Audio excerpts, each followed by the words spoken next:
جدية الطرح الإسرائيلي بالتوصل لوقف لإطلاق النار. هذا تجاوز النقطة الأساسية وهي ماهية اللجنة الأمنية التي ستراقب تنفيذ القرار 1701 وما هي صلاحيات هذه اللجنة وإلى أي درجة سوف تقوم بصلاحيات عسكرية أمنية لتراقب عدم وجود عسكري لحزب الله في جنوب الليطاني. هذا الأمر يتحدد أكثر في الأيام القليلة المقبلة، ولو أن مراقبين بدأوا يستبعدون التوصل إلى حل سريع لأنه يبقى مرتبطا بنوايا إيرانية سوف تريد أن تجعل هذه الجبهة أو تبقي هذه الجبهة نوعا ما مشتعلة. دعني أكمل الفكرة.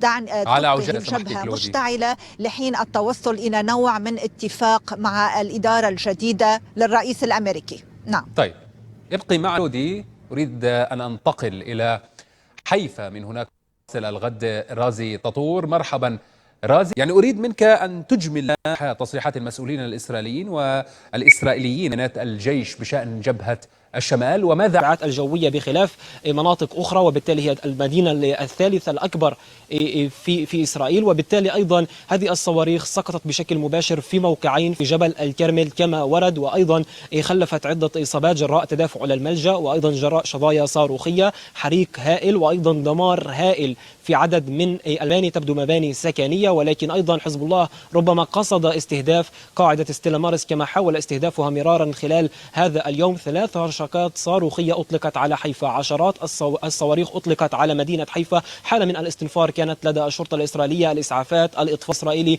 في هذه المنطقة، في منطقة جبل الكرمل، وأيضا هذه المنطقة التي أيضا تعج بالإسرائيليين عادة منطقة جذب سياحي. وأيضا الجانب الإسرائيلي كان قد رفع خلال هذا اليوم حالة التشويش في مدينة حيفا خشية أو لتجنب الصواريخ الدقيقة من قبل حزب الله، خصوصا أيضا بعد الاستهدافات المتكررة في الضاحية. يتصاعد هذا الهجوم على مدينة حيفا من قبل حزب الله. رئيس بلدية حيفا يقول في تصريح ويرد على هذه الصلية الصاروخية الأعنف على مدينة حيفا بأنه يقول أن مدينة حيفا باتت مركز استهداف من قبل حزب الله، مركز استهداف. وأيضا يقول أن هناك خسائر اقتصادية ألحقت بهذه المدينة، حالة من شبه الشلل في هذه المدينة. وبالتالي لابد أن ننوه إلى هذا في كيساريا أي قنبلتان ضوئيتان أطلقتا، غير واضح ما مصدر إطلاقهما. الجيش الشرطة الإسرائيلية وكذلك الشباك الإسرائيلي يحقق في هذه الواقعة، وأيضا المشتبهين المتورطين في إطلاق القنابل المضيئة. ولكن وفق المعلومات نتنياهو غير موجود في هذا المنزل